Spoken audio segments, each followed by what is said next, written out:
같이 우리 오후 요한계시록 성경 공부 모임을 위해서 같이 기도하겠습니다. 하나님 아버지, 저희들 식사 이후에 요한계시록 함께 모여서 성경 공부를 합니다.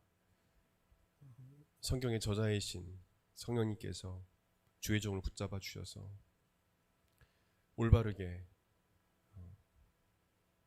해석할 수 있도록 성령께서 해석해 주시고 또 말씀해 주시길 원합니다. 그래서 주님께서 요한을 통해서 계시하신 이 말씀의 그 원뜻을 깨달아라, 저희들 그 말씀대로 순종하며 또 결단하는 그런 귀한 시간 되게 하여 주옵소서. 오후에 저희들 졸지 않도록 저희를 도와주시고 또 은혜롭고 또 귀한 복된 시간, 즐거운 시간 되게 하여 주옵소서. 감사드리며 귀하신 예수님의 이름으로 기도드립니다. 아멘.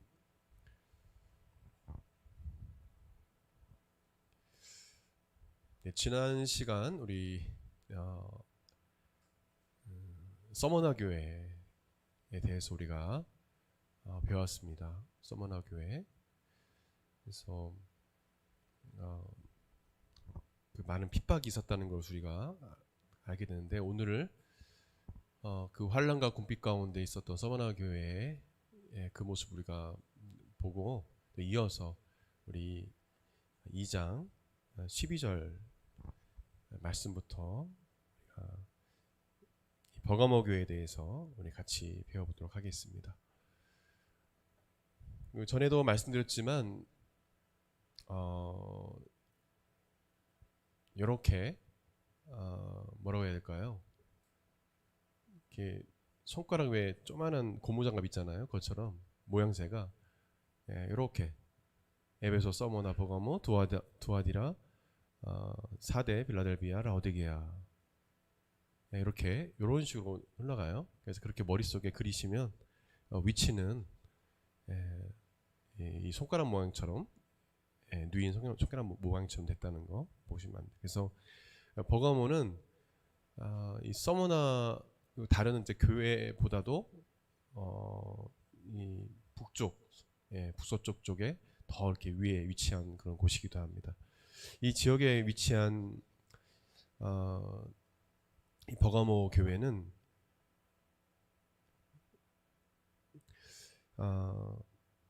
전에 우리가 배웠지만은 우리 같이 보겠습니다. 서머나가, 이 서머나 지역이 로마 황제 숭배의 발상지라면, 버가모는 같이 읽어볼까요? 로마 황제 숭배를 꽃피운 지역으로 알려져 있어요.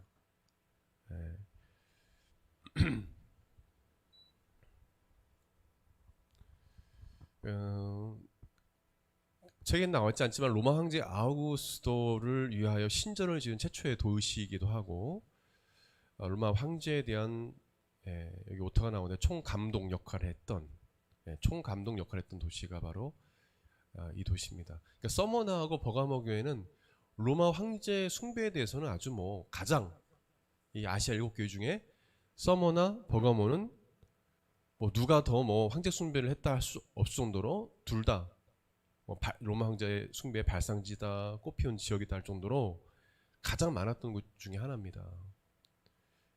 그래서 서머나 버가모 하면 로마 황제 숭배가 강했고, 또 로마 황제를 숭배하지 않는 성도들에 대한 핍박이 강했던 곳이기도 합니다. 가장. 그래서 환란과 군핍이 있었죠. 서머나 교회도, 버가모 교회도 마찬가지입니다. 황제를 숭배하지 않는 그리스도인들을 무신론자, 불경건한 자로 취급하고 핍박했다. 왜 크리스찬들이 무신론자일까요? 그 당시에는 예수님을 믿는 사람들을 무신론자라고 했습니다. 로마 황제 신전을 짓고 형상을 만들어서 숭배했죠. 근데 하나님은 형상이 있습니까? 없습니까? 없죠. 그러니까 보이지 않는 신을 믿는다 해서 무신론자라고 했습니다.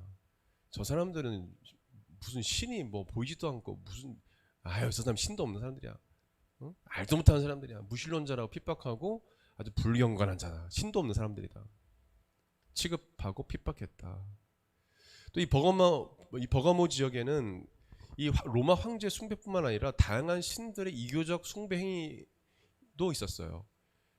신화에 나오는 신화는 뭐냐면 이 인간의 어떤 욕심에 의해서 만들어진 거죠. 숭배하기 위해서. 그래서 뭐 농업과 뭐 이 번영 또 해산 여자의 그 임신과 관련된 뭐 그런 관련된 그런 아주 잡다한 그런 신들을 만들었죠. 아스클렛, 피오스 이 당시에 버가모 지역에 쓰던 숭배했던 그 우상이 제우스, 잘 알죠. 제우스는 로마 신화에 나오는 그리스 신화에 나오는 아덴, 데메테르 주의 신이라고 하죠. 디오니소스.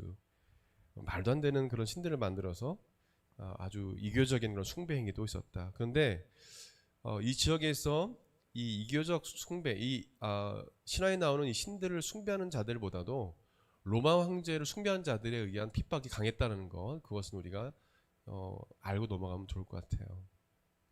또한 이 버가모 교회는요, 로마의 고난을 받아서 독자적으로 유일하게 재판을 하고 판결할 수 있었던 지역이기도 합니다. 그만큼 그들은 자부심이 강했어요. 이런 특별한 권한을 가진 버가모 사람들은 아주 자긍심이 대단했기 때문에 스스로 그들은 자기들을 정의 칼이라고 할 정도로 교만했습니다. 자기들이 원래는 로마가 다 이제 로마의 식민지였기 때문에 로마가 판단해야 되는데 이 사람들은 얼마나 그 뇌물을 줬는지 모르겠는데 버가모가 얼마나 마음에 들도록 그렇게 했는지 모르겠지만 어쨌든 로마 황제의 마음에 들면 니들이 이제 알아서 해라. 그 정도로 뭐냐면 버가모가 지역 사람들이 로마 황제에 완전히 그냥 뭐 무릎 꿇고 그냥 아주 숭배했던 그런 사람들인 거죠. 그냥 로마 황제가 하는 대로 하는 거죠. 그러니까 니들 알아서 해라. 걱정을 하지 않는 겁니다. 로마에서. 그 정도로 로마 이 황제를 숭배했다는 것을 알 수 있고요. 그러나 어리석게도 그들은 자신들을 심판하시는 심판주 되신 예수님을 깨닫지 못했다라는 거죠. 여기 12절 말씀 보게 되면 자기들 스스로 정의 칼이라고 막 하면서 막 자랑하고 그러는데 사실은 얼마나 그들이 하나님의 심판 안에 있다는 것을 깨닫지 못한다는 거. 그래서 12절에 버가모 교회 편지를 보내시면서 예수님께서 어떤 말씀하십니까? 같이 읽어볼까요? 시작. 버가모 교회 사자에게 편지하라. 좌우의 날선 검을 가지신 이가 이르시되. 이 좌우의 날선 검을 가지신 이는 우주 만물을 심판하신 심판주 되시는 예수님을 말합니다. 좌우의 날선 검. 나중에 제가 더 풀어서 말씀드리겠지만 처음부터 뭐예요? 예수님은 나는 심판하는 자라고 딱 이야기하는 거예요. 왜일까요? 그들의 교만함, 그들의 우상 숭배, 황제 숭배를 그 악한 그 우상 숭배의 모습을 행음하는 것들을 보고 그냥 처음부터 편지를 쓰면서 뭐냐면 심판한 주다라고 딱 예수님께서 말씀하시는 거예요. 너희들 정의 칼이라고? 아니야, 너는 심판 아래 있어. 너는 곧 멸망당해. 우상숭배로 타락한, 같이 읽어볼까 시작. 우상숭배로 타락한 버가모 지역이기에 예수님은 처음부터 심판의 주로 강력하게 자신을 나타내신다. 아주 강렬한 어조로 다른 교회에 비해서 강렬한 어조로 시작이 돼요. 자외의 날선 검을 가지신 이는 우주 만물의 심판자 되신 예수님을 의미하는데 16절 하반절 보게 되면 성경 펴셔야 돼요. 성경 요한계시록 2장 16절 하반절 보게 되면 거기 나오죠. 내가 내게 속히 가서 내 입의 검으로 그들과 싸우리라. 그래서 이 말씀이 그 해석이죠. 검으로 싸우겠다는, 심판하시겠다는 거예요. 싸우시겠다. 그러니까 이 자외의 날선 검이라는 것은 예수님의 심판을 말합니다. 멸망시키겠다, 심판하시겠다. 그래서 반복적인 말씀을 통해서 바로 이 자외의 날선 검, 바로 입의 검은 예수님의 심판을 의미한다. 여러분 이해하셨죠? 넘어가겠습니다. 13절 같이 읽겠습니다. 시작. 내가 어디에 사는지를 내가 아노니 거기는 사탄의 권자가 있는 데라. 내가 내 이름을 굳게 잡아서 내 충성된 증인 안디바가 너희 가운데 곧 사탄이 사는 곳에서 죽임을 당할 때에도 나를 믿는 믿음을 저버리지 아니하도다. 칭찬할 부분이죠.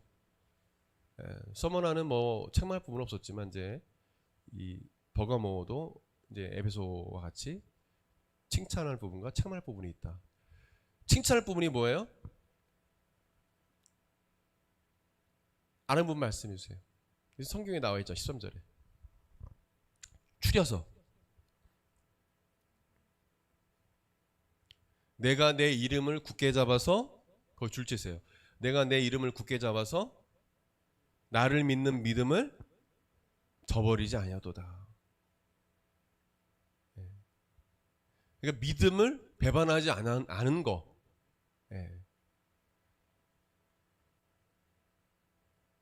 그런 큰 핍박에도 뭐냐면 순교자가 막 나오는데 불구하고 믿음을 저버리지 않는 거, 순교하는 걸 눈으로 봐도 믿음이 저버리지 않는 거. 대부분 순교를 할 때는, 순교를 강행할 때는 뭐냐면 보는 사람들 앞에서 해요. 왜냐면 보라는 거죠. 너희들 그렇게 하면 안 돼. 로마 황제 숭배해야 돼. 숭배 안 해? 그럼 죽인다는 거죠. 보는 앞에서. 근데 보고도 누가? 성경에 안디바라는 충성된 증인의 안디바가 예수님을 전하다가 순교를 당합니다. 그걸 보고도 믿음을 저버리지 않다. 칭찬을 부분입니다. 13절 앞에 보게 되면 내가 어디에 사는지 거기에 줄 치시고, 내가 어디에 사는지 내가 아노니. 그 다음에 거기는 사탄의 권자가 있는 데라. 사탄의 권자가 있는 데라. 동일한 곳이죠. 내가 어디에 사는지 사탄의 권자가 있는 데다. 이 동격입니다. 이 권자는 드로노스라는 단어로 왕자를 의미합니다. 사탄의 왕자. 내가 사는 곳, 즉 사탄이 왕으로 즉위한 곳인 어디예요? 내가 어디에 사는지, 여기 어디? 사탄의 권자 어디입니까? 바로 버가모를 말합니다. 버가모. 사탄이 완전히 버가모 지역을 집권하고 있는 겁니다. 왕자를 틀고, 권자를 틀고 있는 거예요. 그만큼 강력하게 이 일본처럼, 일본도 복음화율이 1%도 안 됩니다. 가보시면 알겠지만은, 선교하러 가신 분, 저는 2번 정도 가봤는데 영적으로 얼마나 공격하는지 몰라요. 느껴요. 성령 충만한 사람들은 막 기도도 다 방해하고요. 이게 영적으로 막 눌림이 있어요. 강력한. 그러니까 거기가 우상이 엄청 많은 거예요. 그러니까 이게 사탄이 강력하게 역사하니까 온갖 신화의 신들 숭배하고 로마 황제 숭배하는 거 말할 것도 없고, 그냥 뭐 사탄이 그 배후에 강력하게 역사하는 곳이다. 그렇기 때문에 사탄의 권자라고 부를 정도로 이 버가모 지역은 사탄의 둥지와 같은 곳이에요. 둥지. 그 지역에서 아주 사탄의, 이 버가모라는 지역, 그걸 알면 좋을 것 같습니다. 그래서 이 버가모에 너희들이 살고 있는 것을 아신다라는 거죠. 내 이름을 굳게 잡아서 나를 믿는 믿음을 저버리지 아니하도다라는 밀접한 상관계를 갖고 있다. 아까 얘기했죠. 그래서 이 버가모 성도들이 예수님의 이름을 굳게 잡음으로 그들이 믿음을 저버리지 않았음을 칭찬하고 있다라는 거. 그리고 이 충성된 예수의 증인이 안디바가 누구인지는 성경에 나와 있지 않습니다. 역사책에도 나와 있지 않아요. 어떤 문헌도 없어요. 그래서 이 안디바가 사탄이 사는 곳, 즉 사탄이 강력하게 역사하는 이 타락한 버가모 지역에서 죽임을 당한 것을 보고도 믿음을 너희가 지켰다. 유일하게 그 역사학자인 이 신학자의 역사자인 유세비우스, 아주 잘 알려진 분이, 이 사람이 이 당시에 버가모 지역에 순교했던 사람들을 기록한 게 있습니다. 보게 되면 읽어볼까요? 시작. 카푸스, 파피루스 유명합니다. 파피루스, 아가도니크라 이 등 많은 분들이 이 사탄의 강력한 역사로 많은 분들이 순교를 당했다는 걸 알 수 있습니다. 그래서 그 당시에 믿음을 지켰던 사람들이 순교를 많이 당한 곳이 바로 버가모 지역이다라는 걸 알 수 있어요.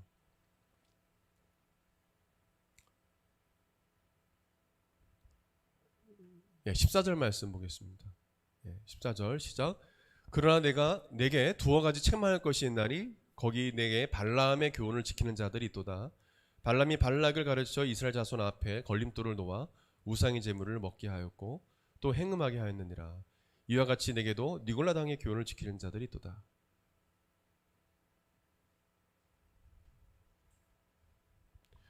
아시아 7개 뭐 어떤 젊은이들은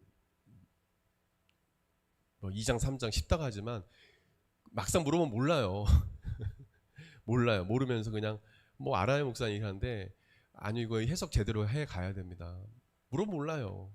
그래서 뭐 대충 건너뛰려고 하다가 아유 안 되겠다 싶어서 제가 지금 하는 건데, 여기 보게 되면 책망할 것이 있다. 예, 두어 가지지만 사실은 한 가지죠. 어떤 겁니까? 발람의 교훈과 어떤 교훈? 니골라당의 교훈을 지키는 자들이 있다. 어디에? 교회 안에.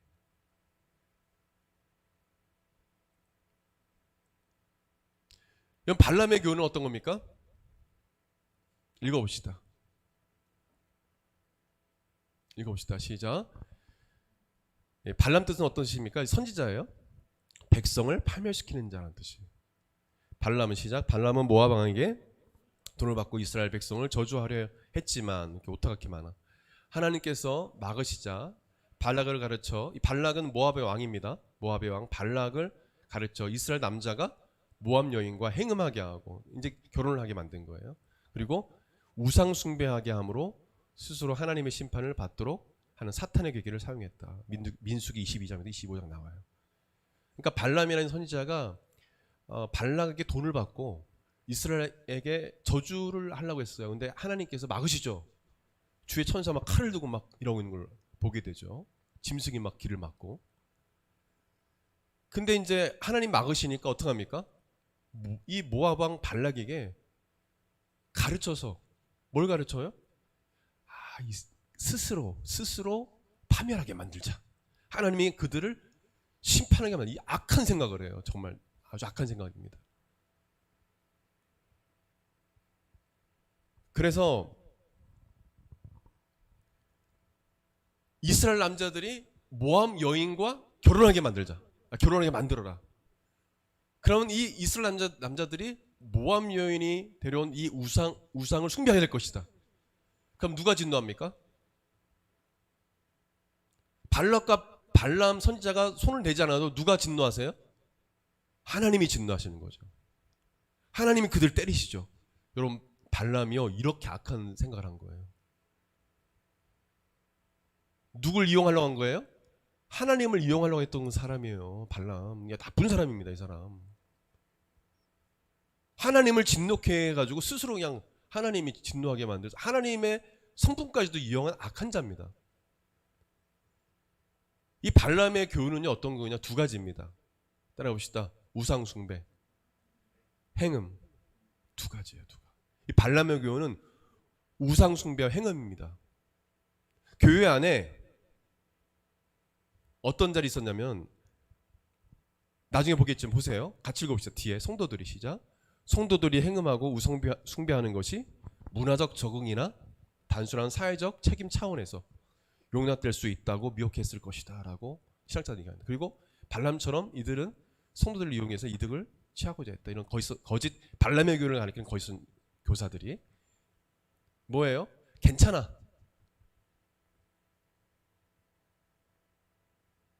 야, 예수님 믿으면서 하나님 믿으면서 괜찮아. 교회 다니는 정치인이 뭐냐면 석가모니 앞에서 합장하고 절을 하죠. 빌죠.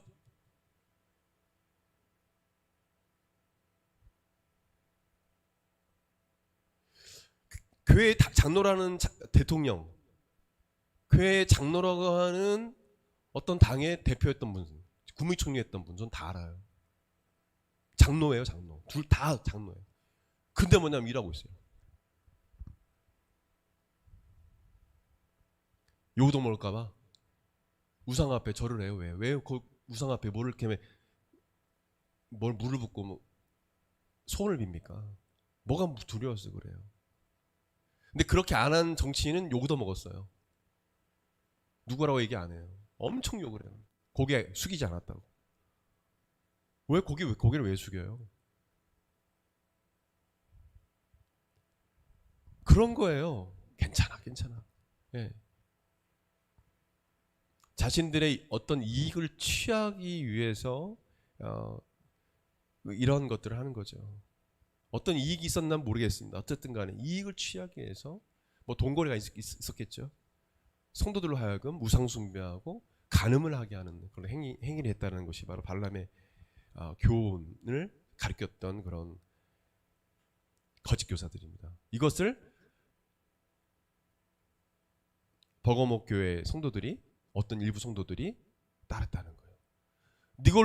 니골라당의 교훈도 발람의 교훈과 같습니다. 니골라라는 뜻은 뭡니까? 백성의 정복자. 그럼 니골라 하면 누가 떠오릅니까?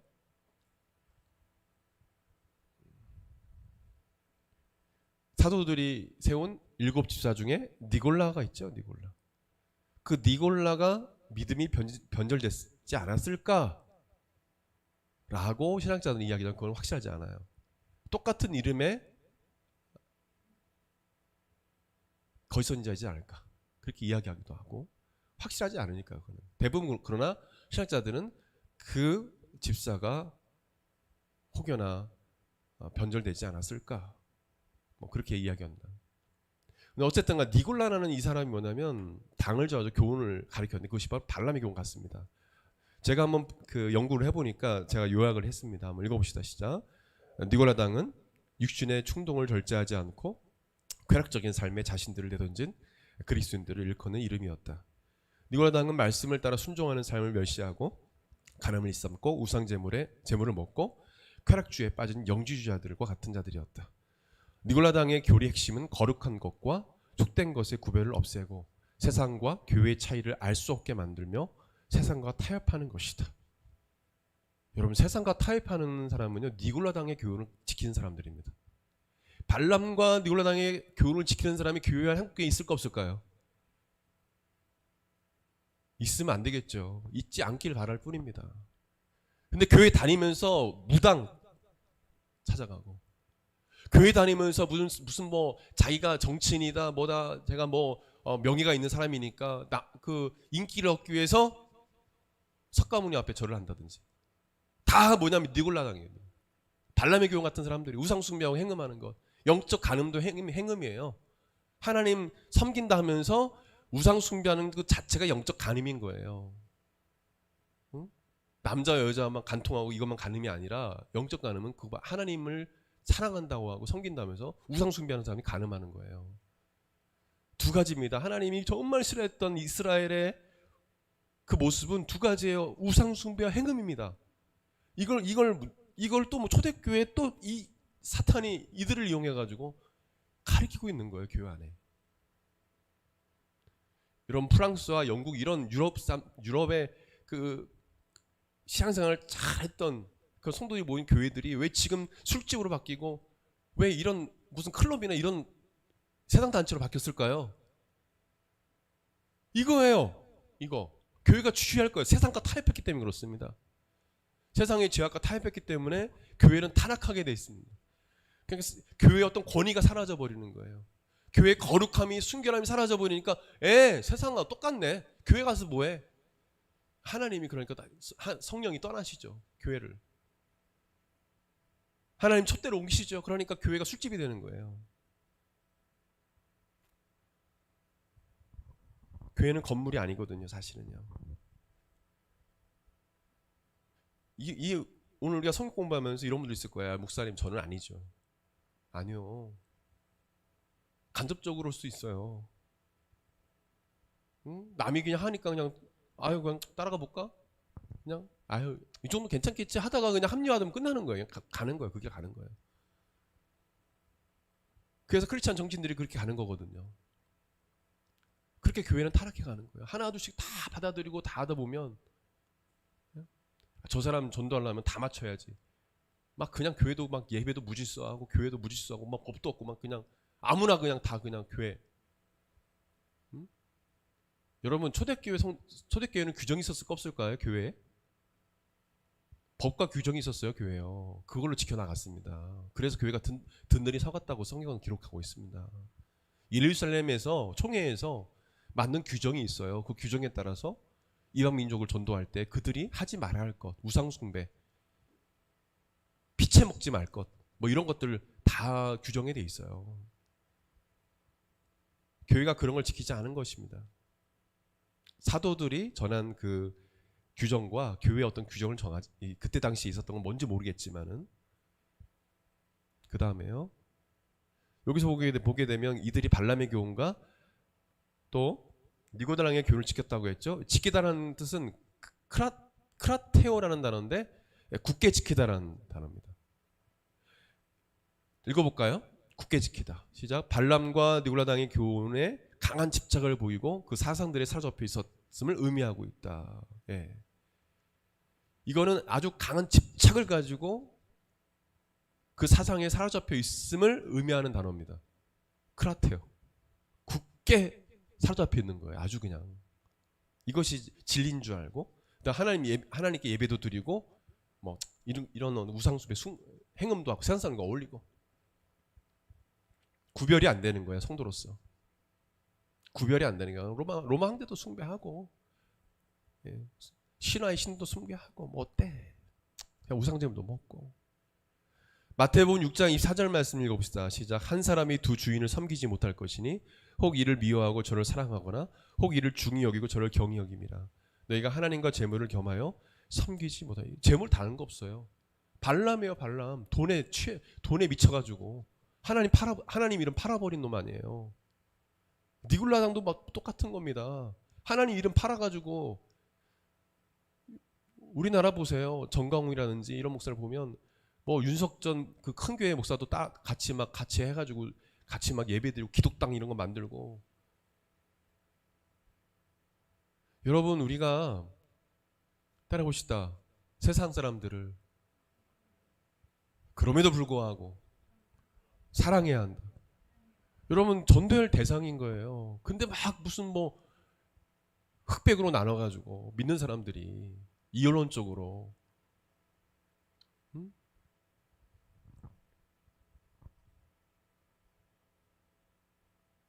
믿는 사람들이, 어떤 목사들이, 성도들이 자신의 이익을 위해서 뭐를 만들고 세상과 그렇게 싸우고 그런 식으로 싸우면 안 돼요. 그런다고 세상이 정복되는 거 아닙니다. 여러분, 예수님은 막 데모하셨나요? 나와가지고 막 그냥 막 싸우고 막 욕하고 막 그러셨나요? 전혀요. 들리지도 않고 그냥 조용히 그냥 이렇게 영향력을 일으키시고, 뭐로 했어요? 가난한 사람들 고치시고 사랑하시고, 그죠? 그러면 사람들이 막 따라다녔죠. 그리고 복음을 전했는데 안 따르는 사람들은 그냥 지나치셨어요. 왜 안 따라? 이러면서 따르지도 않았어요. 그냥 지나치셨어요. 그냥. 언제 예수님이 그렇게 했습니까? 예수님의 모습이 아니죠. 이제 발람과 니골라당의 이 거짓 교사들은요, 철저히 사꾼이에요. 사꾼들.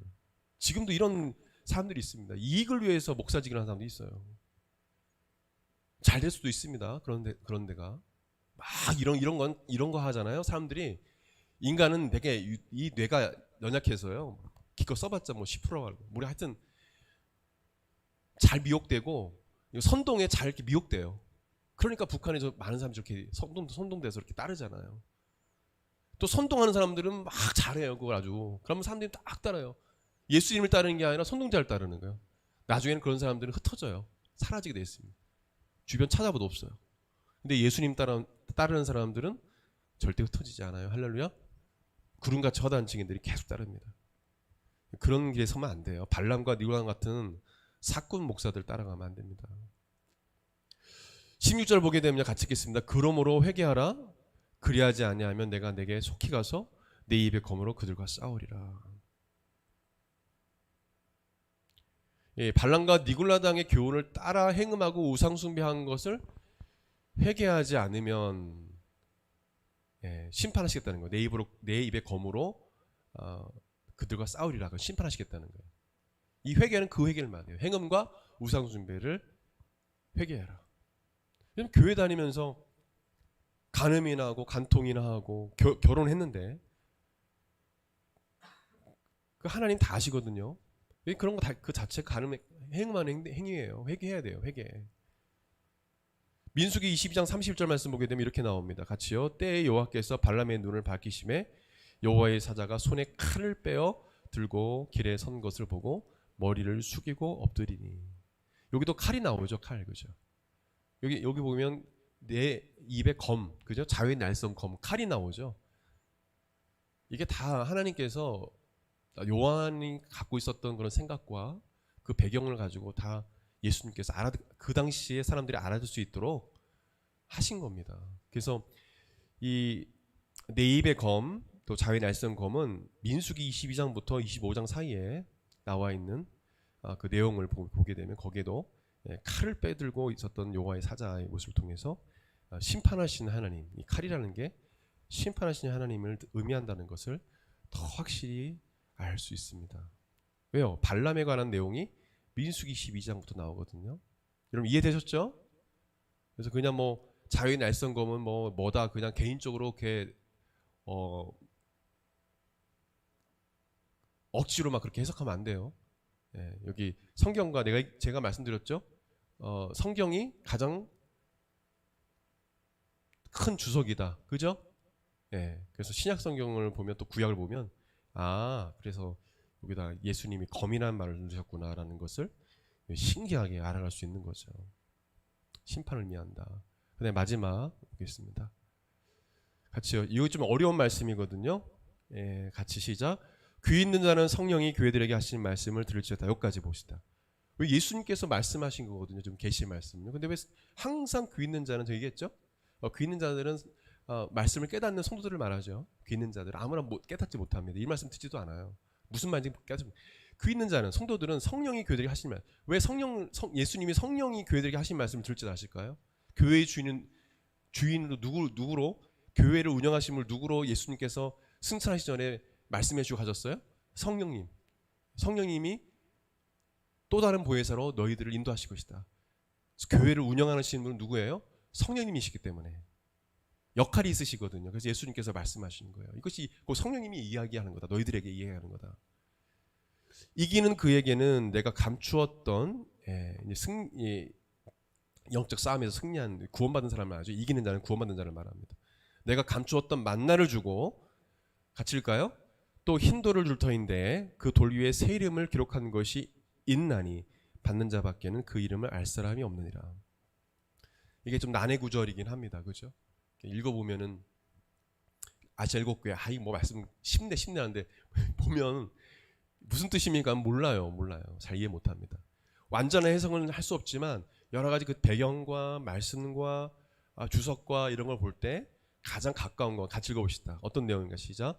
감추었던 만나에서 만나는 하나님 이스라엘 광야 생활 가운데 주셨던 것으로 언약궤에 있었던 것으로 영원한 생명 되신 예수님을 상징한다. 마지막 때에 주어지는 메시아적 축제와 여기 종말의 때를 말하죠. 재림의 때를 말하죠. 어린 양의 혼인잔치 연결되며 하늘의 영원한 축복에 대한 대해 언급한 것이다. 빌이라는 주석가는 맨 마지막 문장만 제가 땄습니다. 이분의 해석이 비슷해서 그래서 이 만나는 뭐예요? 우상절모과는 다른 거죠. 이 만나는 바로 예수 그리스도를 사실은 상징합니다. 만나. 언약궤 안에 돌 항아리에 있었던 그 만나, 그는 영원한 생명 대신 예수 그리스도를 상징합니다. 예수 그리스도. 그 흰돌은요? 흰돌은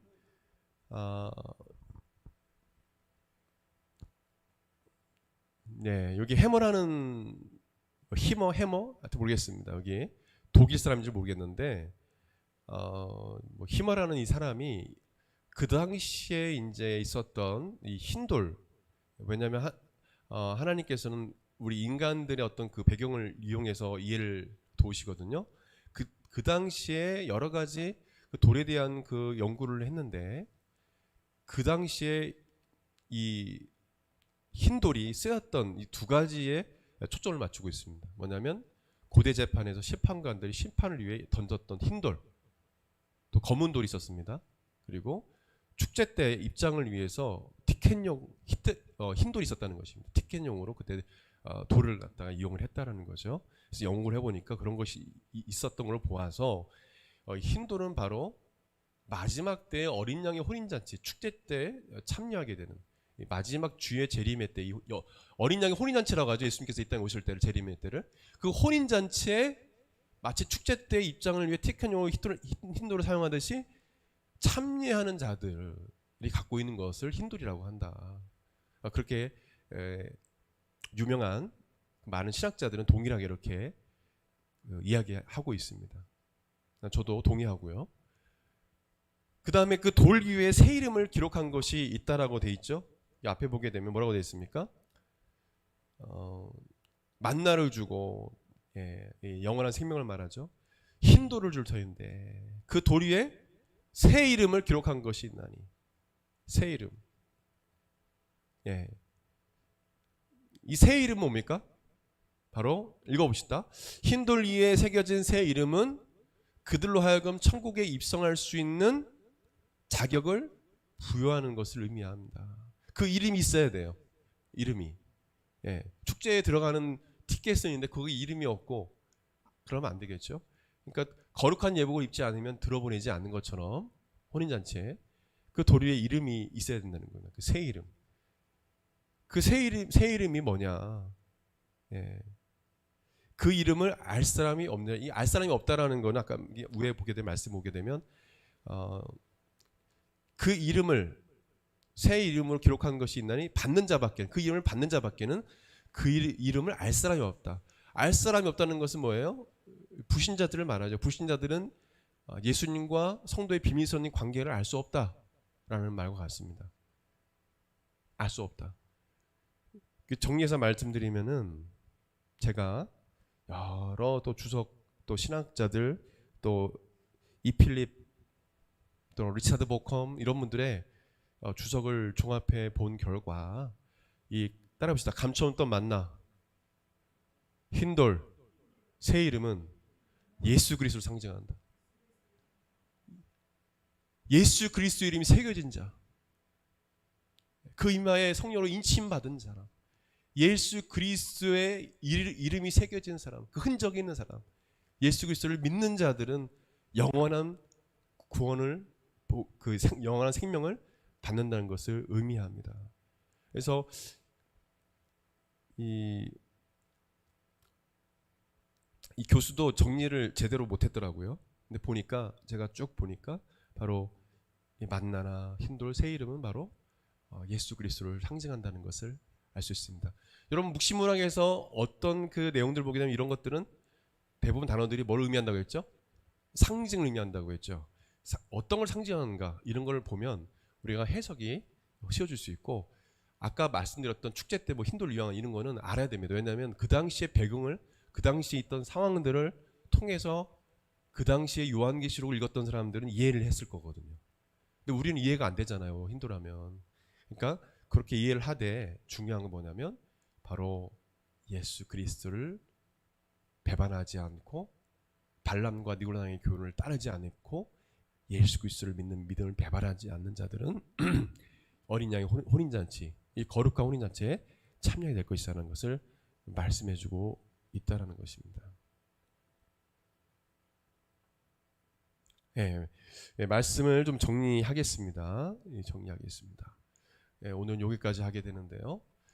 버가모 지역은 로마 황제 숭배를 꽃피운 지역이면서 이 황제 숭배를 또 행음을 하도록 한 거짓 교사도 있었는데 그들이 어떤 걸 가르쳤습니까? 발람의 교훈과 니골라당의 교훈. 이 발람과 니골라당의 교훈 두 가지라고 했죠. 우상 숭배와 행음. 뭐와 뭐요? 이 교훈은 쉽게 우상 숭배와 행음이에요. 행음. 그리고 극단적 쾌락주의가 바로 니골라당이고 영지주의가 그런 거예요. 극단적 쾌락주의. 세상과 타협하는 자들이 바로 니골라당. 이게 예수 믿는 건지 안 믿는 건지 알 수 없는. 전에 말씀드렸잖아요. 교회 목회하면서 그냥 뭐 담배나 피고 다니고, 응? 그러면서 목회하는 거예요. 교회도 성도들이 따라요. 많이 모여요.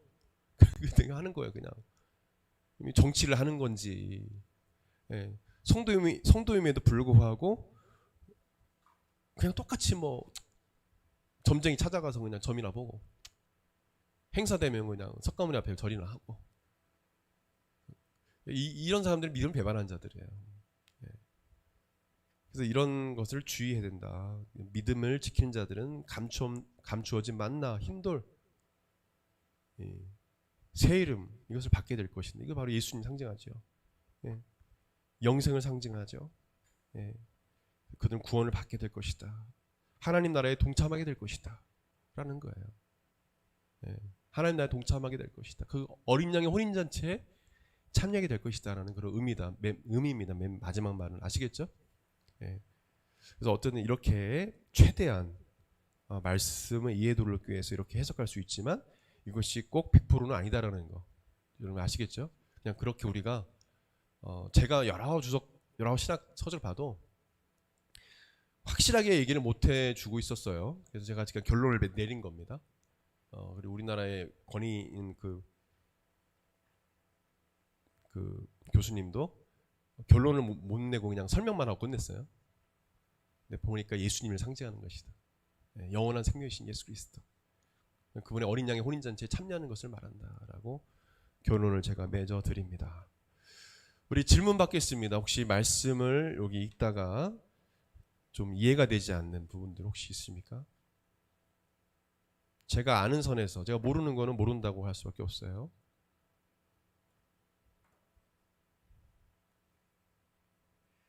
그 요한계시록 성경 공부 교재 제가 나온 거 보면 그냥 가로 안에 뭐 넣고 이런 거밖에 없어요.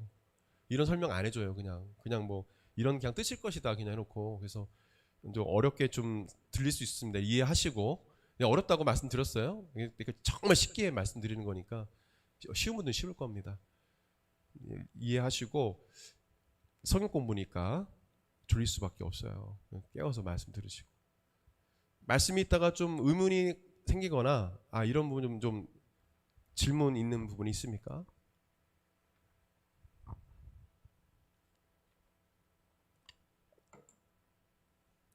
예, 없으시면 없으신 줄 알고 우리 기도로 마무리하도록 하겠습니다. 마무리하고 우리 끝내겠습니다. 우리 한 1, 2분 정도 함께 기도했으면 좋겠습니다. 예, 우리가 믿음이 변질되지 않고 배반하지 않고 우리 신앙을 잘 지켜나가는 그런 제가 되게 해달라고, 우리 교회가 되게 해달라고, 우리 한국교회가 되게 해달라고, 세상과 타협하지 아니하고 우상과 행위가 타협하지 않는 교회 되게 해달라고 우리 한국교회를 위해서, 우리 교회를 위해서, 여러분을 위해서 기도하고 마무리하겠습니다. 같이 기도하겠습니다. 하나님 아버지 감사합니다. 주님, 버가모 교회를 향한 말씀이시도 하지만 바로 지금 현재를 살아가고 있는 우리들을 향해서 경고하시는 말씀을 믿습니다. 주님, 우리 신앙이 아버지 변질되지 않게 원합니다. 우리 한국 교회의 젊은이들의 신앙이, 우리 믿는 자들의 신앙이 변질되지 않게 원합니다. 아버지 주의 이름을 굳게 잡고 아버지 믿음이 변하지 않는 그런 아버지 큰 믿음을 이들이 갖게 도와주시고, 하나님 특별히 간구하고 있는 이 발람의 교훈, 니골라당의 교훈, 아버지 극단적 쾌락주의나 또 하나님 아버지 교회 다닌다 하면서 우상 숭배하며 아버지 행음하는 세상 사람들과 동일하게 죄악을 짓는 그런 죄악에서 아버지 구원해 주시고, 우리 한국교회 주자들, 목사님들과 성도들이 정말 하나님을 두려워하고 깨어있어서 자유의 날쌘 검을 가지신 분, 입의 검으로 싸우시는 심판주 되신 예수님을 두려워하게 도와주셔서 정말 두려운 마음으로 아버지 하나님 목회하고 또 성도로서의 신앙생활을 잘 이 세상에서 해나갈 수 있도록 도와주옵소서. 주님의 그 이름이 우리의 삶 가운데 있습니다. 우리의 말과 행위가 주님 보시기에 정말 주님께 영광 돌리는 그런 우리 삶이 되길 원합니다. 아버지 도와주옵소서. 우리 사랑하는 우리 청년들, 우리 한국문화대학교 성도들, 주여 끝까지 믿음 변치 말게 도와주시고 예수님 이름을 굳게 잡고 아버지의 믿음 생활 잘 나갈 수 있도록, 변치 않도록 아버지 하나님 신실한 믿음 갈 수 있도록 아버지 도와주셔서 하나님께 큰 영광 돌리게 도와주시고, 우리 사랑하는 성도들 모두가 다 어린 양의 혼인잔치 주여 주님의 재림에 다 천국에 입성할 수 있도록 아버지 복 주시옵소서. 복 주시옵소서. 감사드립니다. 귀하신 예수님 이름으로 기도드립니다. 아멘. 주기도문 하시겠습니다. 하늘에 계신 우리 아버지여, 이름이 거룩히 여김을 받으시오며 나라의 임하옵시오며 뜻이 하늘에서 이룬 것 같이 땅에서 이루어지이다. 오늘날 우리에게 이러한 양식을 주옵시고 우리가 우리에게 죄진 자를 사하여 준 것 같이 우리의 죄를 사하여 주옵시고 우리를 시험에 들게 하지 마옵시고 다만 악에서 구하옵소서.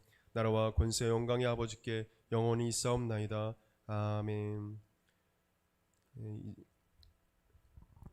이 자리에 함께 하신 하나님께 영광을 돌리겠습니다. 네, 수고하셨습니다. 제가 오타 좀 수정해서 제가 이게 오타를 잘 내가지고 누가 옆에서 해줘야 되는데 하여튼 수정해서 카카오톡에 올릴 테니까요. 필요한 분들 이제 PDF로 올릴게요. 자꾸 저기 글씨가 깨져서 다운로드 받으셔가지고 자료로 모아두시면 좋을 것 같습니다. 그럼 여러분들 큰 도움 될 겁니다.